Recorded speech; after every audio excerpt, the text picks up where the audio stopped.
সাল্লাল্লাহু আলাইহি ওয়াসাল্লাম বলেছেন, মান সালাকা তরিকান ইয়ালতামিসু ফীহি ইলমান সাহালাল্লাহু লাহু বিহি তরিকান ইলাল জান্নাহ।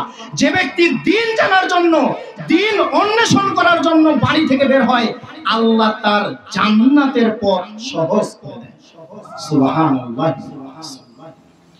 সম্মানিত উপস্থিতি, শুধু তাই নয়, আল্লাহ রাসূল সাল্লাল্লাহু আলাইহি ওয়াসাল্লাম এই যে আপনারা হাতে গোনা কয়েকটি লোক এখানে উপস্থিত হয়েছেন, বসে আছেন শুরু থেকে শেষ পর্যন্ত, যারা শুরু থেকে শেষ পর্যন্ত থাকবে, আল্লাহ বলছেন, ও আল্লাহ রাসূল সাল্লাল্লাহু আলাইহি ওয়াসাল্লাম বলছেন, ওয়ানাদা মুনাদি মিনাস সামা, আল্লাহ আকাশ থেকে ডাক দিয়ে বলে, কুমু মাগফুরান লাকুম, যারা শুরু থেকে শেষ পর্যন্ত ছিল, উঠো, দাঁড়াও, চলে যাও, মাগফুরান লাকুম, তোমাদের পাপগুলো ক্ষমা করে দেওয়া হয়েছে। সুবহানাল্লাহ। শুধু তাই নয়, ওয়াবুদ্দিলাতিস সাইয়্যাতুকুমুল হাসানাত, অতীতে যত পাপ করেছো সব পাপগুলো নেকি দিয়ে পরিবর্তন করে দেওয়া হয়েছে। সুবহানাল্লাহ। তাহলে এই